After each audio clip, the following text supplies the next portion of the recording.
subscribe to Storylab. Now, let's begin this one.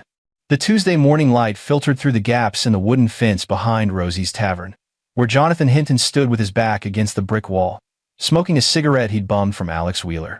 The tobacco tasted like chemicals and regret, but it gave him an excuse to be outside, away from the morning prep work, away from the smell of stale beer and bleach that had become his life for the past 6 years. "You're quiet today," Alex said, leaning against a stack of beer crates. Alex was 23, all nervous energy and ambition, planning to save enough to open his own place someday. Jonathan had heard the speech 100 times. Just thinking. Jonathan was 42, though people often guessed younger. 6 years of slinging drinks hadn't softened the hard angles of his face or the alertness in his dark eyes. His hair was cropped short, a habit from another life he'd walked away from. About Meredith's birthday. Jonathan nodded. His wife was turning 39 on Friday. She wanted a quiet dinner, just the three of them, him, her, and their daughter June. No fuss. That was Meredith. Always practical, always understated. She worked as a nurse at County General, pulling double shifts to help pay off the medical debt from June's surgery 3 years ago.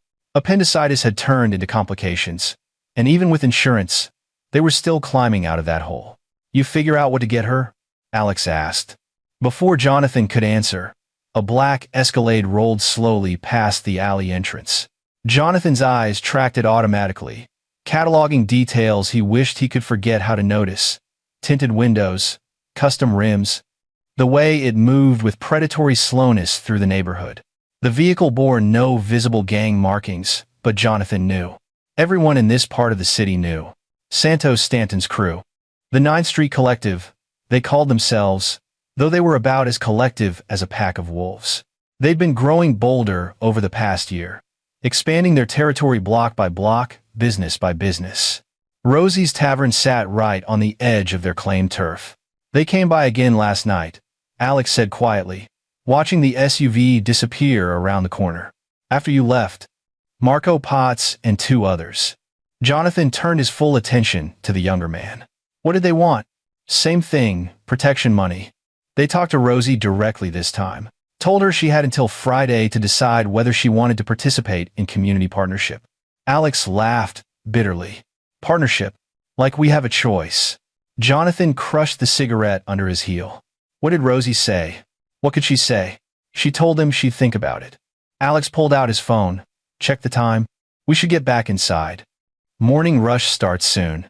The morning rush at Rosie's was a generous term for the handful of construction workers and night shift nurses who stopped in for coffee and something to take the edge off before heading home. Jonathan moved behind the bar with efficient economy, his hands knowing the routine. Pour, serve, clean, repeat. It was mind-numbing work, which was exactly what he'd wanted 6 years ago when he'd walked away from his previous life. Syria had been his last deployment. Officially, Jonathan Hinton had never been in Syria. The unit he'd worked with didn't exist on any Pentagon roster, didn't appear in any budget report. They'd operated in the spaces between official wars and unofficial operations, handling problems that needed to disappear quietly. Jonathan had been very good at making problems disappear. Then he'd met Meredith during a stint stateside, a chance encounter at a hospital where he'd been treated for a training injury he could never quite explain. She'd been a nurse, new and earnest, and she'd looked at him like he was a person, not a weapon. They'd dated for 6 months before he proposed. She knew he did government work, something classified, dangerous. She'd asked him once if he could walk away from it. He'd surprised himself by saying yes. June had been 2 years old then, born from a previous relationship that had ended badly for Meredith. Jonathan had adopted her without hesitation. She was 7 now, gap-toothed and brilliant, obsessed with marine biology, despite living 300 miles from the nearest ocean. His phone buzzed. A text from Meredith. "Grocery store after work? June wants to make you dinner tonight. She's planning the menu very seriously." Jonathan smiled, typed back, "Tell Chef June I'll be home by 6. The day crawled past. Rosie came in around 2, looking older than her 63 years. She'd owned the tavern for 30 years, had survived 3 recessions and 2 attempted robberies. But the weight of Santos Stanton's offer showed in the slump of her shoulders. "Jonathan, you got a minute?" She gestured to the back office, a cramped room barely large enough for a desk and filing cabinet. He followed her in. She closed the door, which made the space feel like a coffin. "I'm paying them," she said flatly. "I talked to my lawyer this morning. He said there's no point going to the police. Half the precinct is on Stanton's payroll, and the ones who aren't are too scared to do anything about it. I pay, or they burn me out. Those are my options." Jonathan kept his expression neutral, but something cold settled in his chest. "How much?" "$2,000 a month." She laughed, a sound like breaking glass. They called it insurance. Real clever. $2,000 a month would cripple her business.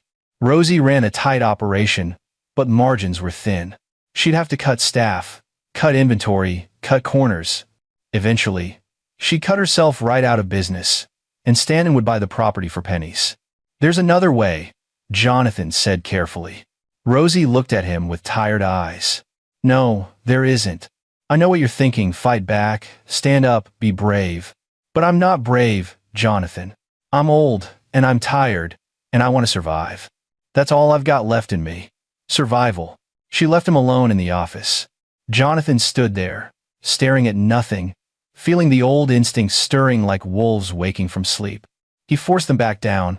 That wasn't his life anymore. He'd made a choice. He had a wife and daughter who needed him present, not dead or in prison. He finished his shift at 5:30 and drove home in his 12-year-old Honda Civic, past abandoned buildings spray-painted with 9th Street tags, past corner stores with security bars thick enough to stop a truck. His neighborhood wasn't the worst in the city, but it was sliding. Every month, the slide got steeper. The house was a narrow 2-story, with vinyl siding the color of old teeth, but the inside was warm, filled with June's drawings and Meredith's plants. Jonathan could smell something cooking: pasta sauce, garlic bread. "Dad." June launched herself at him from the living room couch. She was wearing her dolphin pajamas, even though it was barely 6 o'clock. "I made lasagna." "Well, Mom helped, but I did the layers all by myself." He scooped her up, felt her small arms around his neck. She smelled like tomato sauce and strawberry shampoo. "Lasagna? That's ambitious." "It's practice for Mom's birthday dinner," June said seriously. "I want to make it perfect." Meredith emerged from the kitchen, wiping her hands on a dish towel. Her auburn hair was pulled back in a messy bun, and she'd changed out of her scrubs into jeans and a faded college sweatshirt. She looked exhausted but smiled when she saw him. "Hard day?" he asked. 3 codes, 2 traumas. 1 crazy guy who thought the government put robots in his blood. She kissed him lightly. "How about you?" He thought about telling her about Santos Stanton, about Rosie's choice, about the feeling that had been growing in his chest all day like a tumor. Instead, he said, "Same old. Pour drinks. Listen to people's problems." They ate dinner at the small kitchen table. June narrating an elaborate story about a dolphin detective solving underwater crimes. Meredith caught Jonathan's eye over their daughter's head, and they shared a look that contained entire conversations. "She's amazing. We're so lucky. How did we get so lucky?" After dinner, after June was in bed, Jonathan and Meredith sat on the back porch. The yard was tiny, barely 20 feet deep, ending in a chain-link fence that separated them from the alley. A security light from the neighbor's garage cast everything in harsh white. "Something's wrong," Meredith said. Not a question. Jonathan considered lying, then didn't. "The gang that's been expanding in the area. They're pressuring Rosie to pay protection money." Meredith's jaw tightened. "God, I'm so sick of this." The hospital's dealing with the same thing. They approached administration last month about security consulting. It's extortion, but no one calls it that. Rosie's going to pay. What choice does she have? Meredith pulled her cardigan tighter. "The police don't do anything." Detective Nielsen came by the hospital last week to take a statement about some gang-related shooting victim. And one of the nurses said she saw him having coffee with Marco Potts the day before. Coffee? Like they're friends. Jonathan's hands curled into fists on his knees. "Ross Nielsen." He filed the name away. "I hate this city sometimes," Meredith said quietly. "I hate that June can't play in the front yard without me watching every second. I hate that I check the locks 3 times before bed. I hate feeling like we're just waiting for something bad to happen." "Nothing's going to happen," Jonathan said, pulling her close. "I promise." It was a promise he meant, a promise he believed he could keep. But promises, Jonathan would learn, are made of hope and naivety, and they shatter just as easily as glass. The Wednesday morning routine was identical to Tuesday's wake at 5:30, kiss his sleeping wife and daughter, drive through the gray dawn to Rosie's. Alex was already there, setting up the coffee station, looking hungover and miserable. "Rough night?" Jonathan asked. "My roommate's girlfriend is staying with us. They fight, loudly. At 3 a.m. Alex rubbed his eyes. "I need to find a new place." The day unfolded in familiar rhythms until just after noon, when the door opened and Marco Potts walked in with two others. Marco was built like a fire hydrant, all compact muscle and dead eyes. The two men flanking him were younger, eager, trying to look hard. Rosie wasn't in. Jonathan was alone behind the bar, Alex in the back checking inventory. "Help you, gentlemen?" Jonathan kept his tone neutral, professional. Marco smiled without warmth. "Johnny, right?" "John. Something?" "Jonathan." "Right. Jonathan." Marco leaned against the bar, his companions spreading out to either side. "Where's Rosie?" "Bank." "That's convenient. We came to finalize our arrangement." Marco pulled out a phone, showed Jonathan a photo. It was Rosie's tavern, but burning, flames pouring from the windows. This is what happens to businesses that don't participate in community safety programs. Jonathan looked at the photo, then at Marco. "That's a different building." "Smart guy." "Yeah, it's different. But it used to have an owner who thought he could say no to us. Now, it doesn't have an owner at all." Marco pocketed the phone. "Rosie told us she'd think about our offer." We're back to hear her answer. "She's at the bank arranging the payments," Jonathan said. It wasn't a lie. Rosie had mentioned something about her account that morning. Marco studied him with those flat, dead eyes. "You're awful calm for a guy whose boss is about to lose $2,000 a month." "Not my business." "No? You've been working here, what, 6 years? And you don't care if she goes under?" Marco leaned closer.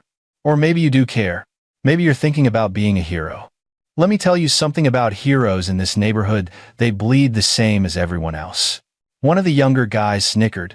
Jonathan kept his hands relaxed on the bar, even though every nerve in his body was singing the old songs, calculating distances, cataloging weapons. The heavy glass ashtray to his right, the bourbon bottle behind him. 3 targets. Optimal elimination sequence. Marco first, he's the threat. Then the guy on the left who keeps touching his waistband where a gun probably sits. Then the nervous one on the right. But he didn't move. Because he wasn't that person anymore. Because Meredith and June were depending on him to stay alive, stay clean, stay good. "I'm not a hero," Jonathan said. "I'm a bartender." Marco held his gaze for a long moment, then straightened. "Smart man. You tell Rosie we'll be back Friday for the first payment. Cash. And tell her." He smiled again. "Tell her she made the right choice. Choosing survival." They left. Jonathan's hands were shaking. He gripped the edge of the bar until they steadied, then poured himself 2 fingers of bourbon and downed it.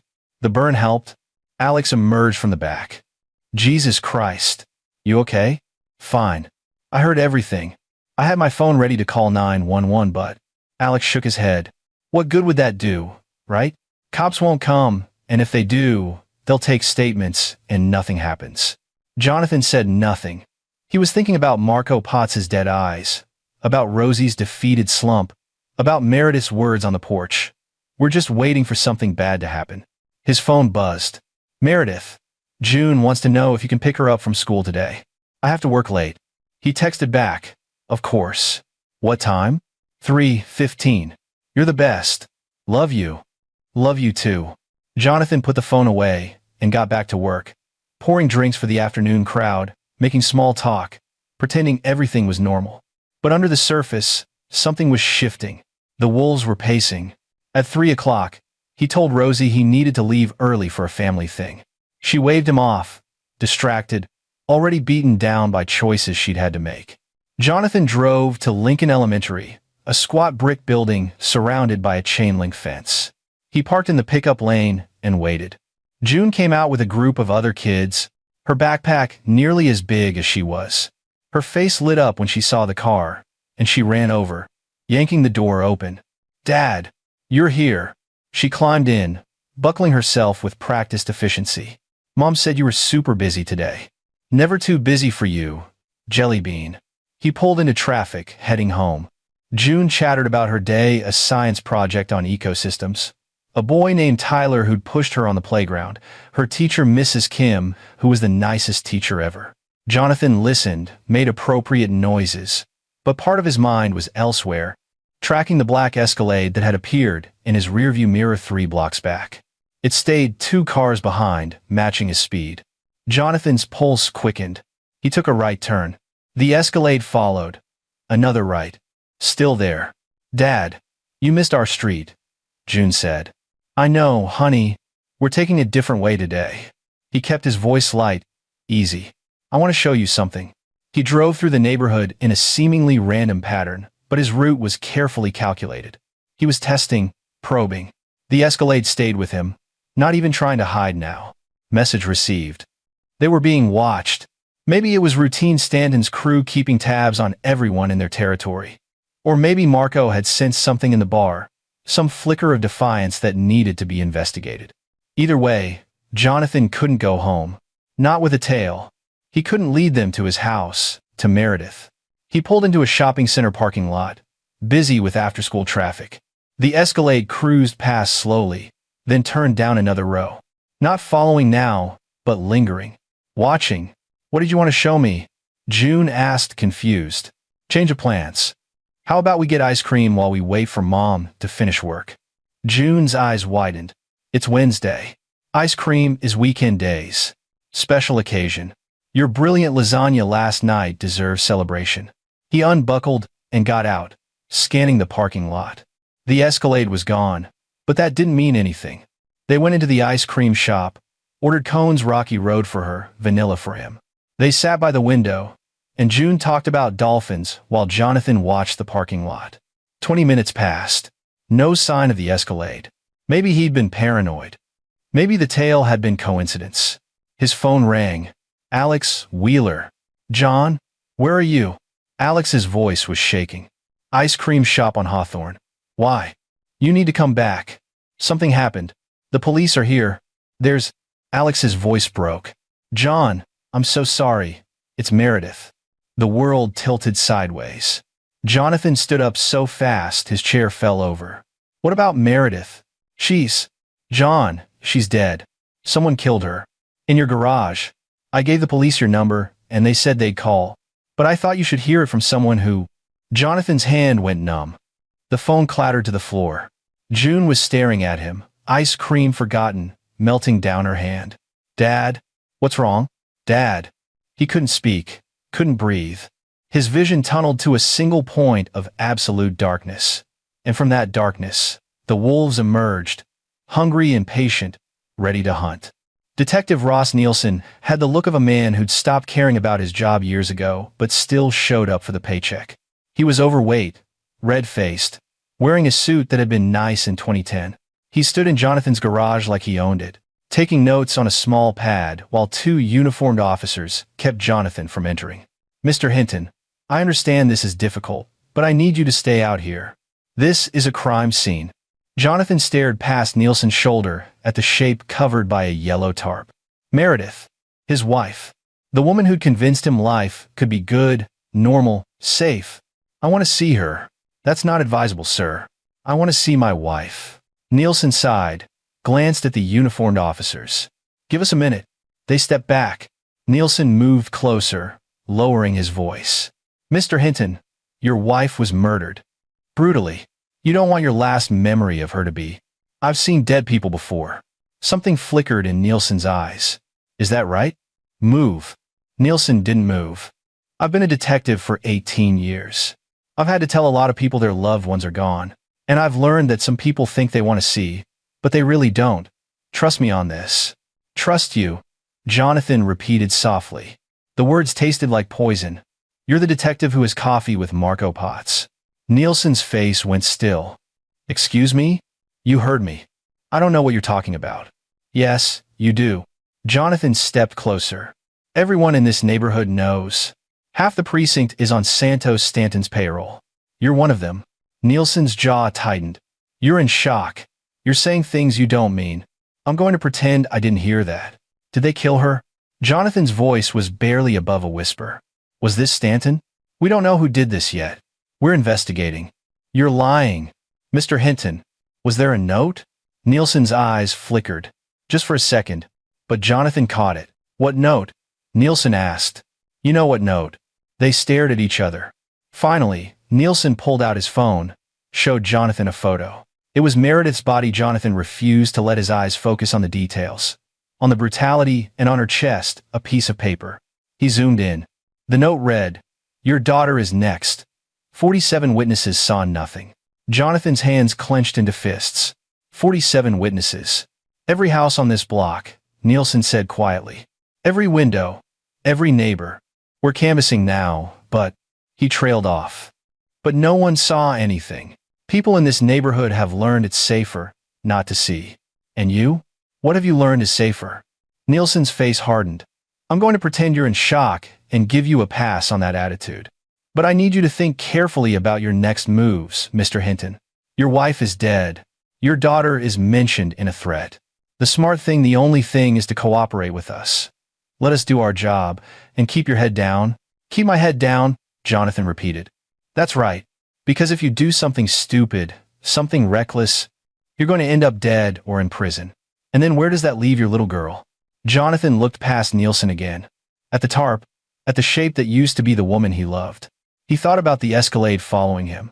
He thought about Marco Potts's dead eyes, his casual threats.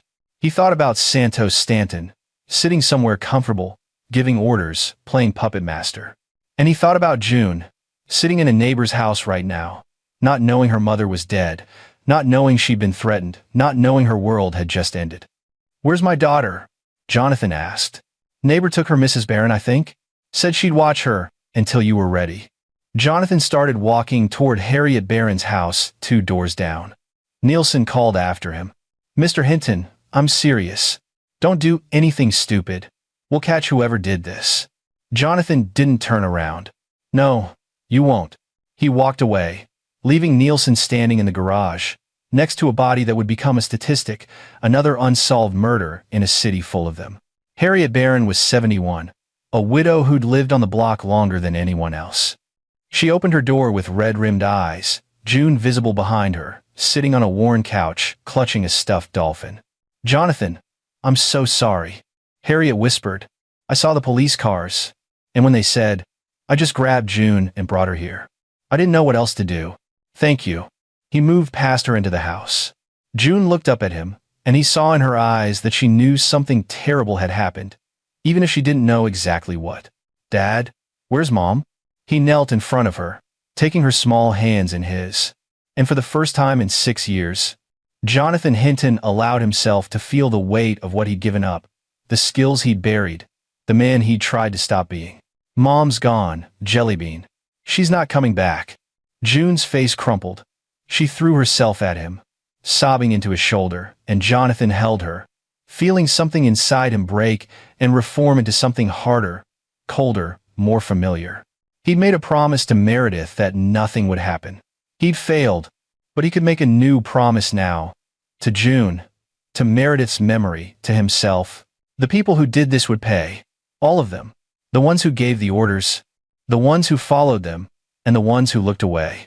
47 witnesses saw nothing. By the time he was done, they'd have nightmares about what they'd refused to see. Thursday was the funeral. Small, intimate, held at a chapel that smelled of old wood and grief. June sat between Jonathan and Meredith's sister, Kate Wilkerson, who'd flown in from Denver the night before. Kate looked like Meredith, same auburn hair, same green eyes, and every time Jonathan looked at her, he felt the loss all over again. The service was brief. Meredith hadn't been religious, so the pastor's words felt hollow, generic, a life reduced to platitudes about heaven and peace and God's plan.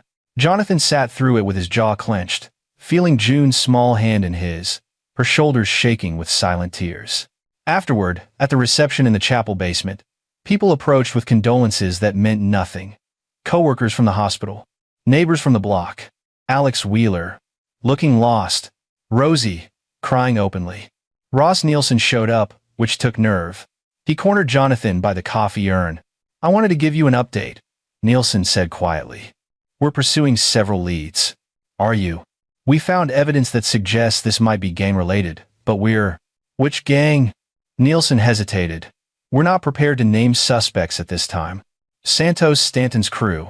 Mr. Hinton. Marco Potts was at the bar yesterday. He made threats. I told you about the Escalade following me. Jonathan's voice was flat, controlled. You have your suspects. You're just not going to do anything about them. That's not true. We're building a case, but these things take time. We need evidence that will hold up in court. Court? Jonathan almost laughed. You think this is going to court? If you have information about who did this, you need to tell me. I just did. I mean evidence. Witnesses. Something concrete. 47 witnesses saw nothing, Jonathan quoted. Remember? That was the number on the note. 47. You think that's a coincidence? Nielsen's face reddened. I think you're looking for someone to blame, and I understand that. But you can't go around making accusations without proof. Then find proof. We're trying. But you need to let us do our job. Nielsen glanced around, lowered his voice further. And you need to be smart about your safety. If this is gang-related, if you start asking questions, making noise, you're painting a target on your back. On June's back. Is that a threat, detective? It's a warning. From someone who knows how this works. Nielsen pulled out a card, pressed it into Jonathan's hand. You think of something, you call me. You don't go playing vigilante. Understood? Jonathan looked down at the card, then back at Nielsen. When they kill June, because that's what the note said, right? She's next. When they kill my daughter, will you show up to her funeral too? Will you tell me you're pursuing leads? Nielsen's mouth opened, closed. He had no answer. Jonathan walked away, found Kate with June. His daughter's face was pale, exhausted from crying. I think we should go home, Kate said gently. She needs to rest. The house felt wrong without Meredith. Her coffee mug still sat by the sink. Her sweatshirt still hung on the back of the kitchen chair. Jonathan made June dinner grilled cheese.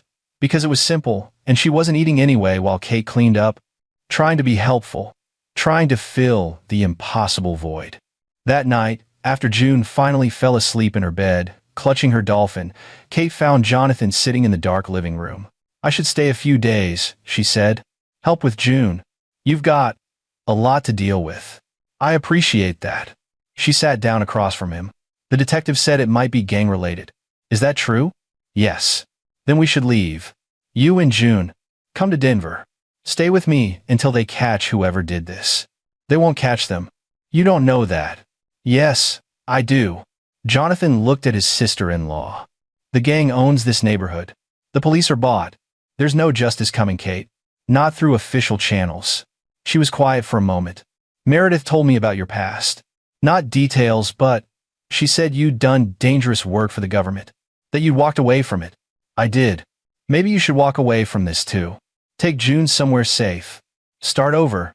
They threatened June, Jonathan said softly. They said she's next. Running doesn't keep her safe. It just delays the inevitable. So, what are you going to do? He didn't answer. Couldn't answer. Because what he was planning, what he was already beginning to execute in his mind, wasn't something he could say out loud. Not to Kate. Not to anyone. Kate left the next morning, Friday. She'd taken emergency leave from her job, but she had to get back, had responsibilities. She hugged June tight, promising to call every day, promising to visit soon. She hugged Jonathan too. Please don't do anything stupid, she whispered. June needs you. I know. After she left, Jonathan took June to school. The principal had offered to let her stay home as long as she needed, but June had asked to go back. Normal routine, she'd said. Mom would want her to keep learning. Jonathan stood in the pickup line, watching his daughter walk into the building with her too big backpack, and felt the last pieces of his old self fall away. The bartender. The civilian. The man who believed in second chances and clean slates. That man was dead. He drove back to the tavern. Rosie was behind the bar, Alex restocking bottles. They both looked up when he entered. John, Rosie said carefully. You shouldn't be here. Take time off. As long as you need. I need to work. No, you don't. You need to be with your daughter. You need to. I need to work, he repeated, moving behind the bar.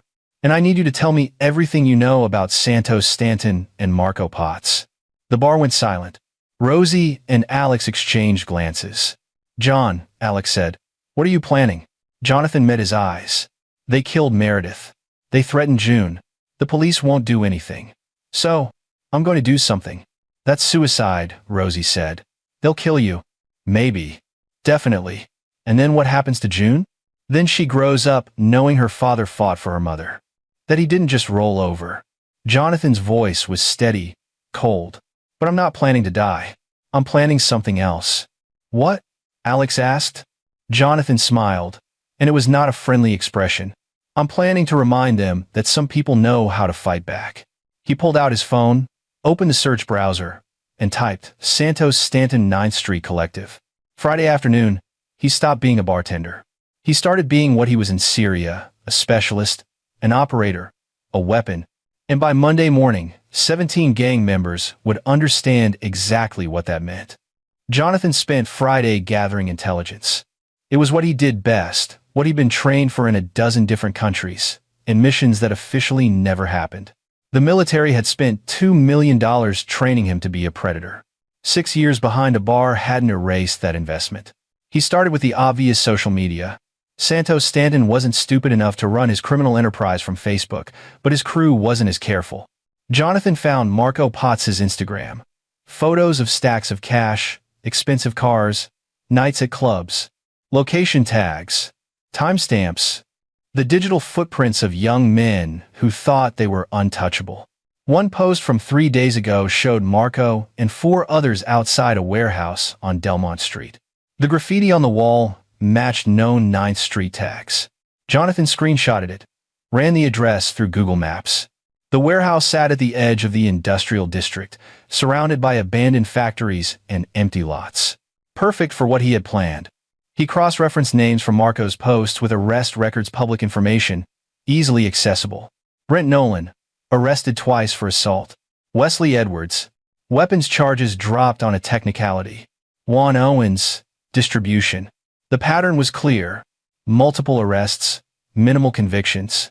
Someone was protecting them. Someone with access to the legal system.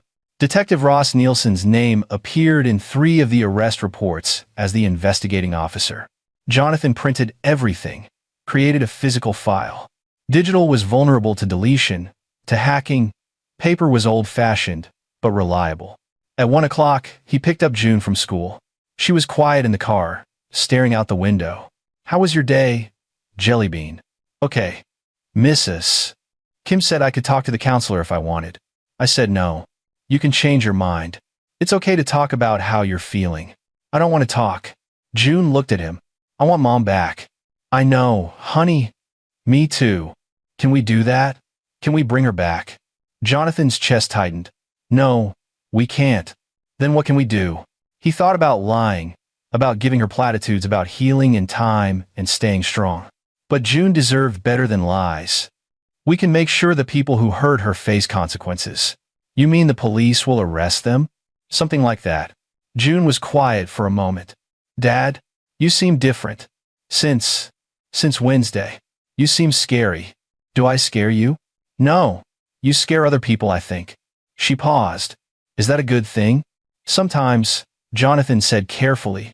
"Being scary keeps you safe. Keeps the people you love safe." They drove home. Jonathan made dinner spaghetti, June's second favorite, while she did homework at the kitchen table. Normal routine. That's what kids needed. The therapist he'd called had said. Structure. Stability. Jonathan was about to provide structure, but not the kind the therapist meant. After June went to bed, he went down to the garage. The police had finished processing the scene, had taken their photos and samples and evidence bags. They'd left behind tape and chalk marks and the stain on the concrete where Meredith had died. Jonathan stared at that stain for a long time. Then he went to the far corner, moved aside boxes of Christmas decorations, and pulled up a loose floorboard. Underneath was a black plastic case he hadn't opened in 6 years.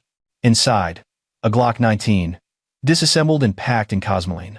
3 spare magazines, a K-bar knife, 2 IDs under different names, $5,000 in cash, and a small black notebook filled with phone numbers of people who didn't exist on any official roster, who worked in the same shadows Jonathan used to inhabit. He cleaned the Glock, reassembled it, loaded the magazines. The weight felt familiar in his hand, like meeting an old friend you'd promised never to call. The phone numbers were trickier. 6 years was a long time in their world. People retired, disappeared, died, but Jonathan found one that still worked, a man who'd operated out of Istanbul, doing equipment procurement for various agencies that needed things without paperwork. "This line is disconnected," a robotic voice said when Jonathan called. He waited 3 seconds, then said, "Nightingale." The recording stopped. After a pause, a man's voice, Middle Eastern accent. "That's an old code. Old friend. Who is this?" "You knew me as Shepard." Silence. Then, "Shepard is retired." "Not anymore." "What do you need?" "Information. I'm looking for suppliers in the States. Small arms, surveillance equipment, untraceables. That's not my area anymore. But I know someone. Give me your number." Jonathan gave him a burner phone number he'd set up that afternoon. "You'll get a call in 1 hour," the man said. "And Shepard, be careful. The world's gotten more complicated since you left." "So have I." The call came exactly 1 hour later. A woman's voice, American, businesslike. "You were referred by Istanbul. What are you looking for?" "Taser. Zip ties. Chloroform or equivalent. Two-way radios, night vision, if you have it. Small drones with cameras. Budget? 4,000. Can do. Location?" Jonathan gave her an address, an abandoned gas station 15 miles outside the city. "Tomorrow, 3 a.m., cash only. Don't be late." She hung up. Jonathan spent the rest of the night planning. He had the target. 17 gang members, the core of Santos stand-in's operation in this neighborhood. He had the timing. Saturday night, when they'd be relaxed, scattered. And he had the advantage. Surprise. They thought they were hunting him. They had no idea they were prey. At 2:30 a.m., Jonathan left the house. June was asleep. A neighbor he trusted was watching through the walls. He paid her $200 and told her he had a late shift. He drove to the abandoned gas station, lights off, taking a circuitous route to check for tails. The supplier was professional, a woman in her 50s, driving a nondescript van, dealing equipment like she was selling groceries. Jonathan inspected everything, paid cash, and left within 10 minutes. Back home, he laid out the equipment in the garage. The taser was military grade, 50,000 volts. The zip ties were heavy duty, rated for 200 pounds of struggling. The chloroform was actually something more modern, a fast-acting sedative in aerosol form. The night vision goggles were older models but functional. The drone was commercial grade but capable. Everything he needed to become a ghost. Saturday, he spent the day with June. They went to the aquarium, her favorite place, and walked among the sharks and jellyfish and dolphins. June smiled for the first time since Wednesday, pressing her face against the glass, watching the bottlenose dolphins play. "They're so smart," she said. "They have their own language." "What do you think they're saying?" "Probably talking about where the fish are, or maybe they're telling stories." She looked up at him. "Do you think animals remember things like we do? Like, if a dolphin's friend died, would it remember?" Jonathan knelt beside her. "Yeah, I think they remember." "Good. I don't want to forget, Mom." "You won't. I promise." They got ice cream after a new tradition, maybe, or just something to fill the time. Jonathan watched his daughter eat her rocky road and felt the weight of what he was about to do. If he died tonight, June would be an orphan. Kate would take her, probably, raise her well. But if he didn't act, if he let Meredith's killers walk free, what would that teach June? That evil wins? That violence goes unpunished? No. Better to fight and risk losing than to surrender without raising a fist. At 7 p.m., he took June to Kate's friend Harriet Barron's house again. The old woman asked no questions, just hugged June and promised they'd make cookies. "When will you be back?" June asked. "Tomorrow morning. I have to work late tonight." "You're lying," June said quietly. "You're doing something about Mom." Jonathan started to deny it, then didn't. June was too smart for lies. "I'm making sure you're safe," he said. "That's the truth." June hugged him hard. "Don't die, Dad." "I won't." He drove into the night, heading for the warehouse on Delmont Street. The sun set behind him, painting the sky in shades of blood. The warehouse had been a meat-packing plant once. Now, it was a shell, windows broken, roof partially collapsed. But lights glowed in the basement level, and Jonathan could hear music bass-heavy rap filtering up through ventilation grates. He parked 3 blocks away and approached on foot, moving through shadows with practiced silence. The neighborhood was deserted, abandoned buildings on all sides. No witnesses. He circled the warehouse, counting vehicles. 4 cars, 2 motorcycles, 1 SUV, the black Escalade that had followed him. At least 7 people inside, probably more. Jonathan sent the drone up, using his phone to control it. The camera feed showed him the layout. A large open room with crates stacked as furniture. Poker table in the center. 7 men visible. Marco Potts shuffled cards. The others laughed, drank, passed around cigarettes that probably weren't tobacco. No sign of Santos Stanton. The boss wasn't getting his hands dirty tonight. Jonathan landed the drone, memorized the layout, and formulated his plan. 7 targets in 1 room. More might be in other parts of the building. He'd have to move fast, be surgical. At midnight, he made his move. The basement had 2 entrances, a loading dock at the rear, and stairs from the main floor. Jonathan went through the loading dock, picking the lock in 15 seconds. Inside, the smell of mold and old blood. He moved through the darkness, using the night vision goggles. A green-tinted world of shadows. Voices ahead. 2 men standing guard in a corridor, smoking, talking about a basketball game. Jonathan approached from behind, silent as thought. The taser took the first one down before he could shout. The second one turned, mouth opening. But Jonathan was faster, hand over his mouth, sedative spray in his face, dragging him down as he went limp. 2 down, he zip-tied them, gagged them, dragged them into a side room. Checked pulses alive, unconscious. Good. The poker game continued in the main room, oblivious. Jonathan positioned himself above them, on a catwalk that overlooked the space. From here, he could see everything. Marco dealing cards, 5 others around the table, money and guns scattered among the chips. One of them was Wesley Edwards, the one with weapons charges. He posted a photo on Instagram that morning, flexing with an AR-15. The rifle now leaned against the wall 3 feet from him. Amateur.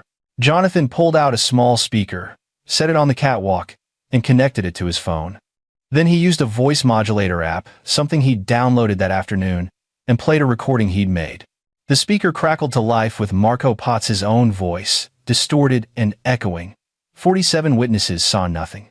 Every head in the room snapped up. Hands reached for guns. Jonathan had already moved, descending a ladder at the far end of the catwalk. He came up behind Wesley Edwards and grabbed him before anyone could react. Arm around his throat, sedative spray, down. What the fuck?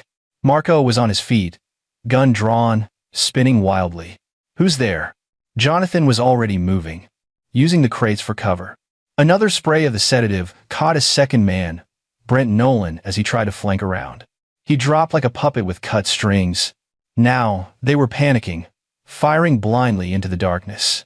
Bullets sparked off metal, shattered old windows. Jonathan let them waste ammunition, let them exhaust the fear. When the shooting stopped, when they were fumbling to reload, he struck again. Taser to the back of the third man. Zip ties. Dragged into shadow. 4 down, 3 to go. Marco was shouting into his phone. We're under attack. Send everyone. The warehouse on Delmont. Jonathan couldn't let that call complete.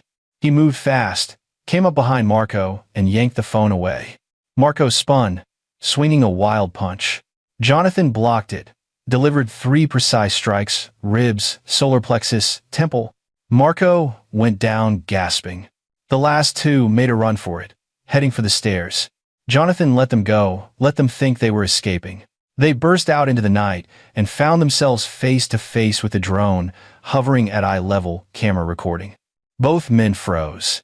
Jonathan's voice came from a speaker mounted on the drone. Modulated. Mechanical. Run. Tell Santos Stanton that Shepard is coming. Tell him he can't hide. They ran, stumbling over each other, disappearing into the night. Jonathan went back inside, secured the remaining 5. Then he arranged them carefully zip-tied to chairs, positioned in a circle, each one's head drooping, unconscious.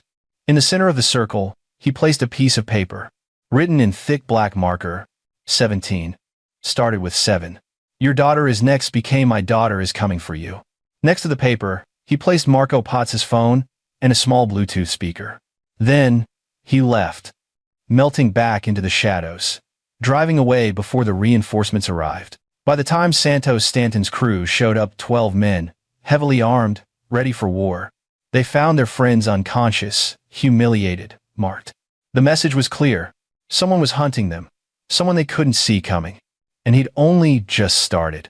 Sunday morning, the news broke. Local media picked up the story. Gang members found unconscious in warehouse attack. Police were investigating. No arrests had been made. Jonathan sat in his kitchen, reading the article on his phone while June ate cereal across from him. She kept glancing at him with questions in her eyes, but she didn't ask them. He'd gotten home at 3 a.m., showered, and slept for 2 hours before June woke up. His body was sore. 6 years of civilian life had softened him some, though the muscle memory was returning, but the mission had been successful. 7 down, 10 to go. His phone buzzed. An unknown number. He answered. Shepard? The voice was digitally altered, but Jonathan recognized the cadence. It was one of the men he'd let escape. Speaking. Santos wants to meet. Talk this out. No. He said to tell you there's been a misunderstanding about your wife. It wasn't us. Jonathan's grip tightened on the phone. Yes, it was. We don't kill civilians. That's not how we operate. Santos thinks maybe it was a rival crew, trying to make us look bad. Then, who left the note? Who knew about the 47 witnesses? Silence. That's what I thought, Jonathan said. Tell Santos I'm coming for everyone in his organization. Everyone who gave orders, followed orders, or looked the other way. Starting with Marco Potts. Marco's in the hospital. You fractured his skull. Should have killed him. Next time I won't be so gentle. You're signing your death warrant. You know that, right? We've got 100 soldiers. You're one man. I was one man in Syria too. It didn't work out well for the people I was hunting. He hung up. June was watching him with wide eyes. Dad, what? Eat your cereal? Jelly bean. But, June, please. She went back to eating, but her hand shook slightly on the spoon. Jonathan hated seeing fear in his daughter's eyes. But fear was better than complacency. Fear kept you alert. At noon, his doorbell rang. Jonathan checked the peephole, saw Ross Nielsen standing on his porch. Stay in your room, Jonathan told June. Is it the police? Yes. It's okay. I'll handle it. He opened the door, but didn't invite Nielsen inside. Mr. Hinton, Nielsen said carefully. We need to talk. About what? About the incident at the warehouse last night. 7 members of the 9th Street Collective were attacked by an unknown assailant. They're claiming it was you. That's interesting. Is it true? Why would I attack gang members? Because they killed your wife. Jonathan met Nielsen's eyes. Did they? We're still investigating. Right? Well, I was home last night. With my daughter. Asked the neighbor who was watching her. Nielsen pulled out a small notebook. Harriet Barron. She said you left around 7:30 and didn't return until 3 a.m. I went to work. Late shift at the bar. Ask Rosie. We did. She said you weren't scheduled last night. Jonathan shrugged. Then I went for a drive. Couldn't sleep. My wife was just murdered. A drive that coincidentally occurred the same night 7 gang members were attacked. Coincidences happen, detective. Nielsen stepped closer, lowering his voice. I know what you are. I made some calls. Your military record is sealed, but people talk. You were special operations. Black ops. The kind of guy who makes problems disappear. That was a long time ago. Skills like that don't disappear. They just go dormant. Nielsen's jaw tightened. You're playing a dangerous game. Santos Stanton has connections throughout this city. You attack his crew. He'll retaliate. And next time, it won't be just your wife. It'll be your daughter, your neighbors, everyone you've ever cared about. Is that a threat, detective? Or just another warning you're obligated to give before you look the other way?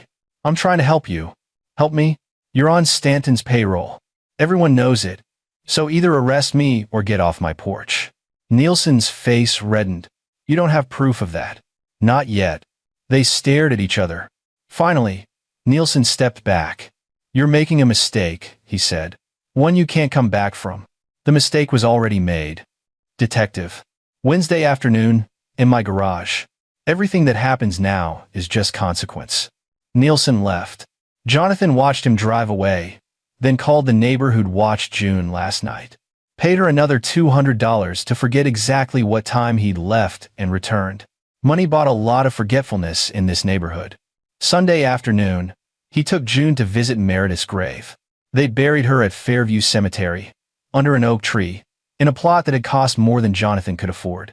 But June had wanted somewhere pretty, somewhere Mom would like. They sat on the grass, June picking dandelions and arranging them on the headstone. Do you think she can see us? June asked. I don't know. Maybe. I hope she can. I hope she knows we miss her. She knows, Jellybean. June was quiet for a moment, then, Dad? The people who hurt Mom. Are you hurting them back? Jonathan didn't answer immediately. He stared at Meredith's name carved in granite. Meredith Ann Hinton, beloved wife and mother. Yes, he said finally. I am. Is that wrong? Some people would say so. What do you say? I say that when the system fails, when the people who are supposed to protect you don't, sometimes you have to protect yourself. June nodded slowly, processing this. Will you kill them? June. I want to know. Will you? Jonathan looked at his 7-year-old daughter and saw someone older looking back. Someone who'd grown up fast in the past 4 days. Someone who understood that the world wasn't fair or safe or kind. If I have to, he said, to keep you safe. Yes. June reached out and took his hand. Okay. They sat there until the sun started to set, then drove home. Jonathan made dinner, helped June with homework, read her a story about dolphins before bed. Normal routine. Structure. And then, after she was asleep, he went back to the garage and prepared for Monday. 10 more to go. Monday morning started with a phone call from Alex Wheeler, panicked and breathless. John, you need to come to the bar. Now. Something happened. Jonathan dressed quickly, checked that June was still asleep, left a note saying he'd be back soon, and drove to Rosie's Tavern. The front window was shattered, glass scattered across the sidewalk. Someone had thrown a brick through it and painted on the brick in red spray paint. Dead man. Rosie stood inside, sweeping glass with shaking hands. Alex was boarding up the window with plywood. They came at 5 a.m., Rosie said without preamble. Through the brick, spray painted the sidewalk with threats. Said if I kept employing you, they'd burn the place down. I'm sorry, Jonathan said. Don't be sorry. Just tell me, are you responsible for what happened at the warehouse? Jonathan didn't answer. Rosie laughed bitterly. Of course you are. I should have seen it. You've been different since Meredith. Since Wednesday. She put down the broom, faced him. I'm sorry for your loss, John. I really am. But I can't have this. I can't have a war on my doorstep. I understand. I'm going to have to let you go. I know. If you stay, they'll burn me out. If you go, maybe they'll leave me alone. Jonathan nodded. Can I work today? Just today. I need the money for June. Rosie's face crumpled. God. Yes. Yes, of course. I'll pay you through the end of the month. Whatever you need. Today's enough. He worked his shift, serving the morning regulars, listening to their chatter about the warehouse attack. Everyone had theories. Some thought it was a rival gang. Others thought it was a vigilante. One guy, a construction worker named Barry Abbott, leaned across the bar and said quietly, "Whoever did it is a hero. Someone finally standing up to those bastards." Dangerous thing to say out loud, Jonathan observed. Maybe, but I'm tired of being scared in my own neighborhood. Tired of paying protection money to thugs. Tired of watching them swagger around like they own us. Barry finished his beer. I hope whoever did it does it again. And again. Until they're all gone. He left a $20 bill, walked out. Jonathan pocketed the tip and thought about consequences. About what happens when you break the social contract. When you take justice into your own hands. The thing was, he didn't care about consequences anymore. Not for himself. Only for June. At 2 p.m., his phone buzzed. Unknown number. Yeah? Shepard. The voice was the same digitally altered one from yesterday. Santos has a counteroffer. Not interested. Wait. Just listen. He knows he can't let what you did slide. But he also knows you're dangerous, trained, experienced. He's willing to call a truce. You stop. We stop. Everyone walks away. What about Meredith? That's complicated. Uncomplicated. The voice sighed. Okay, truth time. The hit on your wife wasn't Santos's call. It was Marco Potts, acting independently. He thought you were a threat after you stood up to him in the bar, so he decided to send a message. But he went too far. Santos didn't authorize killing a civilian. Jonathan's blood went cold. You're saying Marco killed her on his own? Him and 2 others. Wesley Edwards and Brent Nolan. They're the ones who did it. And the note? Threatening June? Marco's idea. He thought it would scare you into compliance. A pause. Santos found out about it after the fact. He was pissed. That's not how we operate. We don't target kids. Jonathan's mind raced. If this was true, and he wasn't sure it was, then Marco Potts had signed his own death warrant. And Santos was trying to save face, maintain control. So Santos wants a deal, Jonathan said. I stop hunting his crew, and in exchange, he gives you Marco, Wesley, and Brent, the 3 responsible. You do what you want with them. After that, we're even. And June? The threat against her? Rescinded. Officially. Santos will put out word that you and your daughter are untouchable. Anyone who comes after you answers to him. It was a tempting offer. Justice for Meredith, safety for June, and all it would cost was stopping his campaign against the 9th Street Collective. But Jonathan didn't trust it. Santos Stanton wasn't in the business of making fair deals. This was a trap. I need to think about it, Jonathan said. You have 24 hours. After that, the offer expires, and we come at you with everything we have. The line went dead. Jonathan stood behind the bar, mind working through possibilities. If he accepted the deal, he'd be trusting Santos Stanton, a gang leader with no reason to keep his word. If he refused, he'd be at war with 100 soldiers. But there was a third option, one that required precision, timing, and a willingness to burn every bridge. He called the number back. It rang twice. Then, yeah? I accept the deal, Jonathan said. But I want to meet. Face to face. Me and Santos. No intermediaries. That's not happening. Santos doesn't meet with. Then there's no deal. I don't trust his word through a phone. I need to look him in the eye. Silence. Then, I'll ask. Call you back. An hour later, the return call came. Tonight, 8 p.m. The warehouse on Delmont. Santos will be there with 6 men. You come alone, unarmed.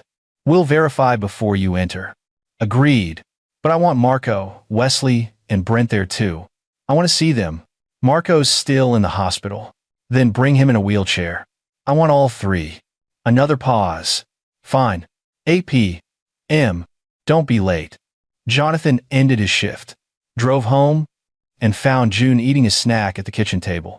She looked up at him with worried eyes. Dad, what's wrong? You look scary? She nodded. I have to go out tonight. Something important. Harriet's going to watch you again. Is it about Mom? Yes. June put down her granola bar. Are you going to be okay? I'm always okay, Jellybean. That's not true. Nobody's always okay. Smart kid, too smart. I'm going to end this tonight, Jonathan said. The people who hurt Mom, I'm going to make sure they can't hurt anyone else.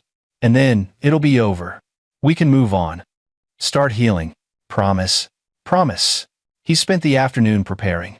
The meeting was a trap. Santos would never honor a deal with him. But that was fine. Jonathan was walking into the trap on purpose, because the best way to spring a trap was from the inside. He loaded his weapons, checked his equipment, and made one final phone call to Kate Wilkerson in Denver. John, is everything okay? If something happens to me, he said carefully, I need you to take June. Permanently. Raise her. Give her a good life. What are you talking about? What's going to happen? Nothing.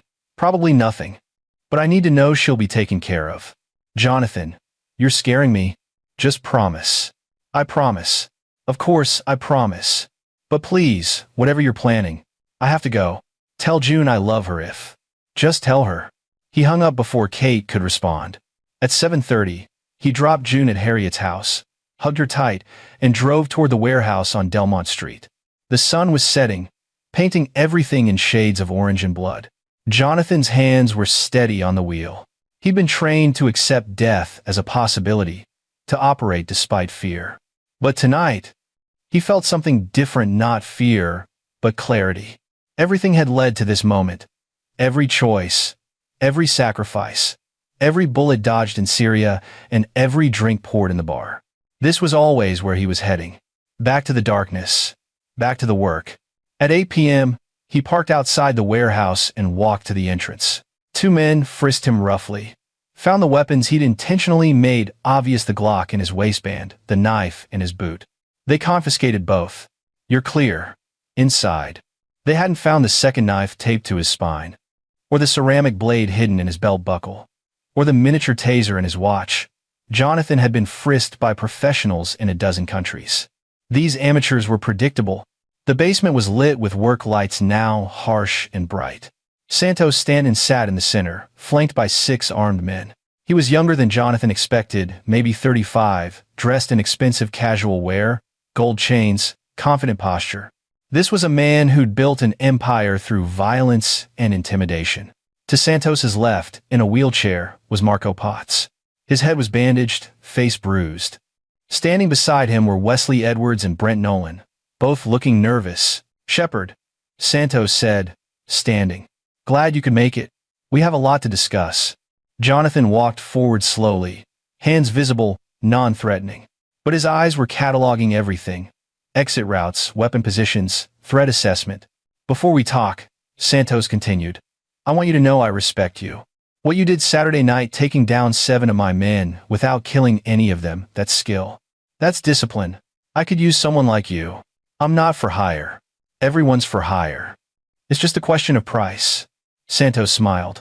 "But okay, let's get to business. These 3," he gestured to Marco, Wesley, and Brent, "they're the ones who killed your wife. Without my authorization. Without my knowledge. And for that, I'm offering them to you. Justice. What's the catch?" "No catch. You do what you need to do to them, and then we're square. You leave my organization alone, I leave you alone. Simple." Jonathan looked at the 3 men. Marco met his eyes with hatred. Wesley and Brent looked like they wanted to run. "What about the note?" Jonathan asked. "The threat against June? That dies with them. Anyone in my organization touches your daughter, they answer to me personally." Santos spread his hands. "I'm not a monster. I don't hurt kids. These idiots," he kicked Marco's wheelchair, "they acted outside my rules. So I'm giving you justice. Take it." Jonathan walked closer to Marco. "Tell me how you did it. How you killed Meredith." Marco smiled through broken teeth. "Went to your house. She was in the garage, putting away groceries. We grabbed her. She fought, bitch, almost got away. But Wesley held her while I die." Jonathan moved. His hand flashed to his spine, pulled the hidden knife, and drove it into Marco's throat before anyone could react. Blood sprayed. Marco's eyes went wide, then blank. Chaos erupted. Guns came up. Santos shouted for his men to hold. Jonathan stood over Marco's corpse, knife in hand, breathing hard. One down. Santos's men had their guns aimed at Jonathan's head. 6 barrels, 6 triggers. Jonathan didn't move. "Hold!" Santos shouted again. "Everyone hold!" He approached Jonathan slowly. "That wasn't smart. You just killed a man in front of witnesses. He confessed to murder. You all heard it. Doesn't matter. You're a dead man now." Jonathan smiled coldly. "Maybe, but let's talk about Detective Ross Nielsen. Let's talk about how he's on your payroll. Let's talk about the evidence I've compiled: financial records, recorded conversations, photographs. It's all sitting in a safe deposit box. If I don't check in tomorrow, it goes to the FBI." Santos's eyes narrowed. "You're bluffing. Try me. Kill me now. And by Wednesday, you'll have federal agents crawling up your ass. Every cop you've bought, every politician you've paid off, they'll all flip to save themselves. Your empire crumbles. Or," Santos said slowly, "I kill you and your daughter. Destroy any evidence you might have. Can't kill what you can't find. June's already gone. Out of state. With people you can't reach." It was a lie. June was at Harriet's house, but Santos didn't know that. They stared at each other. Finally, Santos laughed. "You've got balls, I'll give you that. But you're still outnumbered and outgunned, even with your evidence threat. You're not walking out of here. I disagree. Santos gestured to his men. Kill him. The guns fired. But Jonathan was already moving. Had been moving since Santos gave the order.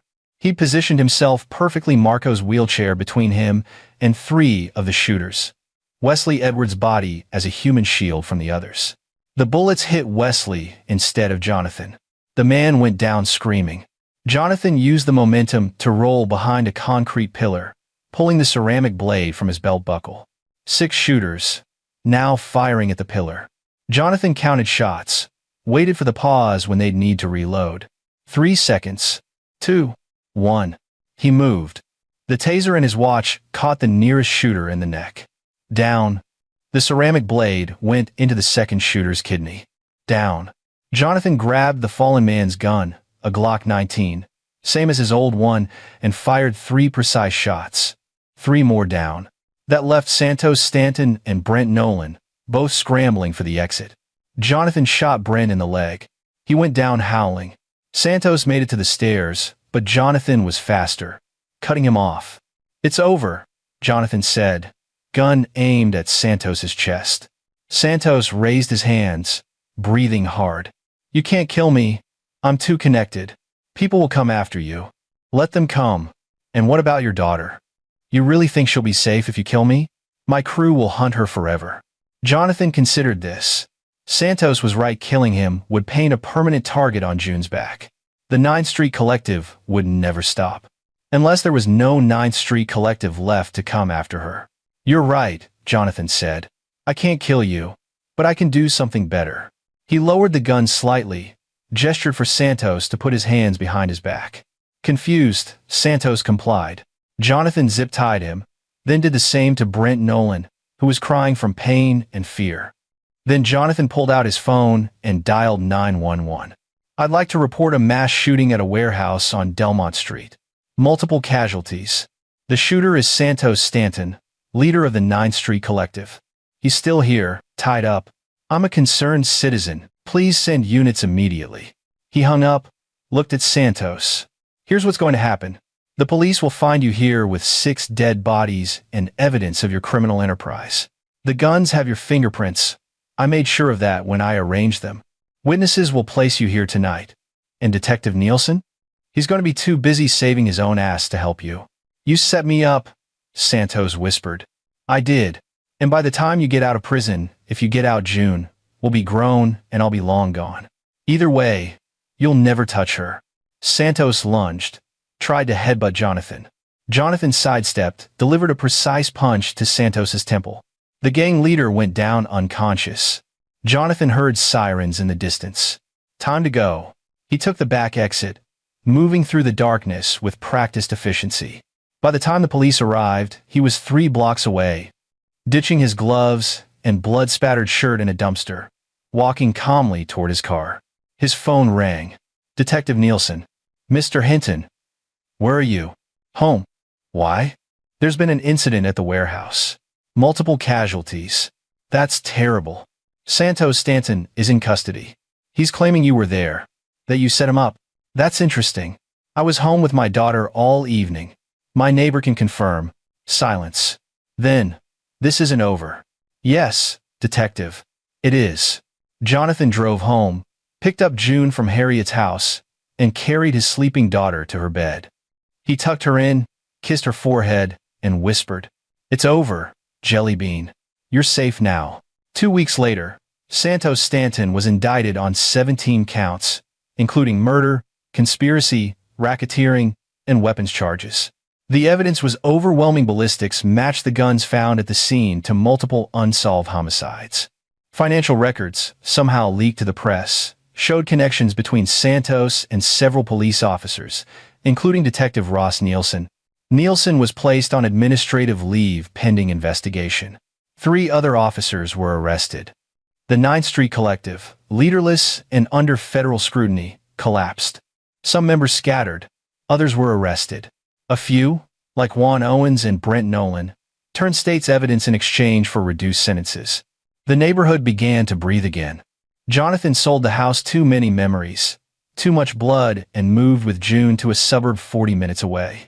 He found work as a security consultant, using his skills in ways that wouldn't require lying to his daughter about what he did. On the anniversary of Meredith's death, they visited her grave together. June placed flowers on the headstone and said, "I miss you, Mom, but we're okay. Dad made sure we're okay." Jonathan put his arm around his daughter. "Your mom would be proud of you, Jellybean. How strong you've been. Was it worth it?" June asked quietly. "What you did? Yes. Do you regret any of it?" Jonathan thought about the bodies in the warehouse, about the lives he'd taken and destroyed, about Marco Potts bleeding out, about Santos Stanton rotting in prison, about Ross Nielsen's career in ruins. "No," he said, "I don't." They stood there in the sunlight, alive, safe, together. And somewhere in the distance, Jonathan could hear the wolves singing, not hunting anymore, just howling at the moon, satisfied. For now, This is where our story comes to an end. Share your thoughts in the comments section. Thanks for your precious time. If you enjoyed this story, then please make sure you subscribe to this channel. That would help me a lot. Click on the video you see on the screen, and I will see you there.